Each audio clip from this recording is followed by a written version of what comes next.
Hey, what's up everybody? Welcome back. Infamous here, coming back with another build related video for the Elder Scrolls Online.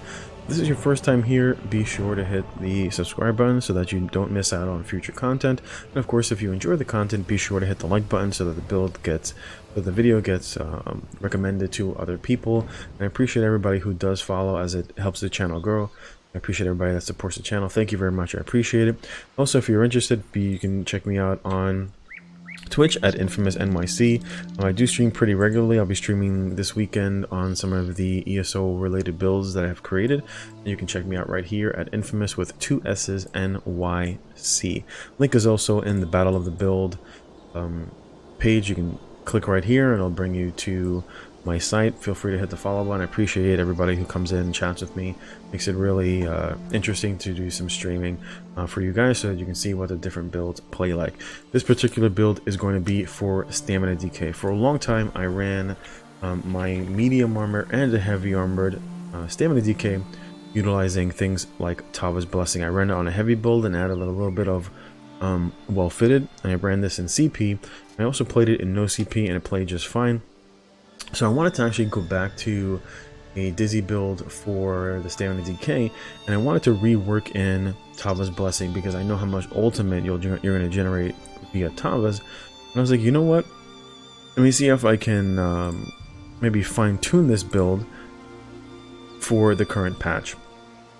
With that said, this is a Red Guard, as my DK on live is a Red Guard. Red Guard is a very good choice for DK. Typically you're going to want to run the weapon damage because DK is getting access to both minor and major brutality. This is in Cyrodiil, all points into stamina. I've utilized the Kina. If you've ever seen me play this particular build, which is my bow DK, it's a 5 medium 2 heavy bow DK and I utilize Kina on this build. The Kina, I know how to play with Kina. I've played with Kina on a variety of builds, and I'm putting it into this build. This build is using 2-piece Kina. This is a 2 medium, this is a 2 heavy 5 medium build with 2 pieces of reinforced, and then everything else is in pen. So the chest is reinforced. All of the big pieces are triglyph, and then everything else is stamina. Weapon glyphs on all the weapon glyphs for all of the jewelry. Like I said before, we are utilizing Tava's, and Tava's gives you basically major heroism when you roll dodge an attack. It says when you dodge an attack, it says you receive the blessing of Tava, generating 9 ult over 3 seconds. So this gives you a lot of access because you're primarily defense for a medium armor build is always going to be, roll dodge, maybe some situational blocking, healing, but for the most part, roll dodge is the way that you're going to be able to mitigate a lot of your incoming damage for a medium armor build. And I was like, that's why I ran Tava's, and I know NDK benefits from Tava because of Battle Roar. Right, so your Battle Roar is going to return resources back whenever you utilize an ultimate. So the more ultimates that you basically put out, the more resources that you have access to. Hence Tava. That's why I ran Tava's for a really long time. It was a really good set, and I was like, you know what? I wanted to benefit because I originally ran my Tava's, my old Tava's build. I originally ran it with Witchman. Right. So Witchman, it says when you use an ultimate, you heal for 35 health and restore 28 stamina per point of ultimate. So it was a really good way to generate a lot of ultimate. This build is still viable. I wanted to try something else in light of the amount of damage that we're receiving this patch, because the Witchman's is only going to proc when you utilize an ultimate in terms of the healing that you're going to get from it. But Nocturnal's Blessing, it says whenever you successfully roll dodge, it says you heal, and this can occur every 2 seconds. If it gives you both health, you can see the stats right here: 25k HP, just shy of 14k magicka, 27.5 for the amount of stamina. This is our recovery with a pot. This is after securing a kill. On a Red Guard, you're going to have numerous sources of regen. One of them is going to be Adrenaline Rush, which is going to restore 950 every 5 seconds. Then, of course, whenever you utilize a pot, you've got Igneous Spam, heavy attacks with either a bow or your 2H. Then, of course, whenever you utilize an ultimate, you're going to restore some of your resources. So as a Red Guard DK, you have numerous ways to restore your resources. So I decided to go with Nocturnal's favor for the healing. And so basically when we need to become defensive, we're actually healing during the rotation, which is why I went with a bow on the back bar. Typically DK lack mobility, so having a bow gives you access to major expedition on your back bar. And I was like, you know what, if I'm going to be roll dodging on my back bar, I might as well decided to drop infused, go decisive, so that when I roll dodge and then gain Tava's favor, as well as when I utilize fragmented shield, which is going to give me I think it's 3 ultimate, let me see, yeah, from Eternal Mountain, from Mountain's Blessing. So Mountain's Blessing is going to give you 3 ultimate every 6 seconds. So when you're on your back bar and you utilize the ability, you then have the opportunity to generate an extra ultimate.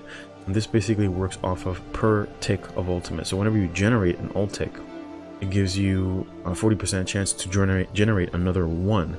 So that includes your normal 3 ult gen, plus the ult gen from Fragmented, plus the ult gen from Tava's. That's a lot of ult ticks, which then increases the amount of time that you're going to generate an additional ult on your back bar when you're either going to your back bar to rebuff, light attack, dodge roll, etc. I decided to use both sets on both bars so that on whichever bar I dodge rolled on, I would gain access to both sets. You could, if you wanted to, run maybe either the Tavas only or the Nocturnals on your back bar, and then run any specialty that you wanted. Entirely up to you. For this particular build, I decided to keep them both on both bars. In terms of the, like I said before, every weapon damage on the glyph, I'm utilizing a two-handed maul on the front bar, and that is for Nernhond, and that is basically for the pen. So you're gonna penetrate 20% armor here, and then another 5,050 to 80 due to Noxious Breath. And that's particularly because this is like a run and gun build. You're in there to burst and then get out. You're not sitting in the fight, dotting somebody up. So that's why I went this way. On the back bar, I'm utilizing the physical damage with the stamina return, and that, and it's just because since I'm not using an infuse, I really didn't feel the need to utilize the Berserker glyph, the weapon glyph. And I think that running 2 different damage glyphs would deal more damage, especially because the crushing weapon is going to go off, which we're utilizing crushing weapon on the back bar for the light attack. So the light attack is going to go off, the crushing weapon is going to go off, and then the glyph is going to go off on the back bar.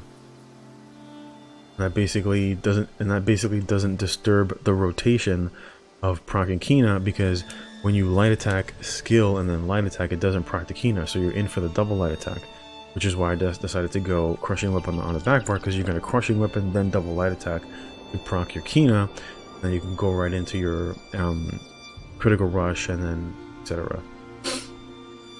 That's my theory crafting for this particular build. And then obviously tri-stat food. I typically go tri-stat food on a DK. Typically on a Dizzy build you use Dizzy Swing, and that's particularly for the CC. But DK has access to Fossilize. Fossilize is a really good, it goes through dodge roll, so it'll make it easier for you to land your spammable, which I chose to run Wrecking Blow instead of Dizzy Swing, because you're going to have access to a root and a stun that's unavoidable, so it'll make it easier for you to land. And then once you CC your opponent, you really don't get anything out of Dizzy Swing other than the CC. And then since you're going to light attack anyway, right, because you're gonna gap close, critical rush, light attack into a Wrecking Blow, and then once you Wrecking Blow, you're going to re-light attack anyway, because you want to proc the Shock Glyph for the minor concussion, which is going to proc the extra 8% damage you get from minor vulnerability. So it's like, you know what, you might as well gain the benefit of the extra 40% on your light attack. For our burst heal, it's going to be Rally, which gives you major brutality, minor endurance now, and of course you can see the tooltip fully buffed up. For this particular build, we're coming in at 5160. You do incur an additional expense because of Molakina, but on a red guard, it's not a problem to sustain, especially on a DK. You get a lot of sustain because of Battle Roar. Other ability that we're utilizing is Flames of Oblivion, that hits 2 people, deals fire damage, and it gives you access to both Major Prophecy as well as your Major Savagery. And of course, this ability now scales with your highest offensive stat. in terms of the ultimate of choice, because I already have access to fossilize, and with Tavas, you're gonna have access to a lot of sustain. So I was like, you know, I'm not worried about running multiple magic abilities on this build, because I know I'm gonna generate a lot of regen back because of Tavas. So I went with the morph that gives you the weapon damage. As you can see, the tooltip there, and then for the next 20 seconds you gain an additional 300 weapon damage, right? And then that also gets benefited by major and minor brutality, so that 300 then gets increased by an additional 30%. So that 300 is really 400, which will really push you to about 5150, maybe like a little under 5200 in terms of your fully buffed weapon damage. And of course, this is in a BG setting, right? You're obviously going to gain more in Cyrodiil, the Cyrodiil buff. Like I said before, crushing weapon for the damage, you can see fully buffed up. It's 7433, and then it heals you for a portion of the damage. And then of course, if you don't utilize the ability, it does restore stamina. Noxious is there for the fracture, as well as the upfront damage and damage over time. Fragmented Shield is there primarily for the stamina return, giving you access to major mending for 5 seconds, as well as Mountain's Blessing, which is going to generate ultimate. And like I said, on the back bar, we're utilizing the decisive, so that we're more likely to, instead of getting just 3, we're going to get 4 whenever you utilize this ability, whenever we dodge roll. And of course, our normal ult gen ticks are going to tick for 4 instead of just 3, which of course is beneficial on a DK. I chose Echoing for a little bit of group synergy. It's entirely up to you which morph you want to use. It does last longer, so it gives you a longer window where you're regening, and of course you're able to multi-spam Fragmented twice to gain the full benefit of the additional major mending for Echoing Vigor. You can use the other morph, it's entirely up to you. And of course we're using Volatile Armor, and that gives you an additional 12% healing, and of course your major buffs. The back bar I chose to utilize Corrosive. Corrosive got changed. It doesn't bypass via dots, it bypasses direct damage. And of course that works because most of our damage is going to be direct damage from Crushing Weapon, you know, light attacks, heavy attacks, critical rush, and wrecking blow spam, as well as the physical damage from the glyph on the back bar. And I think that's about it for this build. If you have any questions, you want to check me out on Twitch, you can check me out at Infamous NYC. I will be streaming a lot of the builds that I've put out this weekend, either Saturday or Sunday. If I do some overtime, I'll probably do it just on Sunday. But if they don't need me, I'll play BGs for the better part of Saturday and Sunday night. You're welcome to check me out on Twitch. If you like the video, feel free to like the video so that it gets recommended to others. And of course, be sure to check out battleofthebuild.com if you're looking for various builds for ESO PvP. Be sure to check out battleofthebuild.com. You guys have a great day. Thanks for watching. Take care. Thanks for watching. Feel free to like, comment, and subscribe.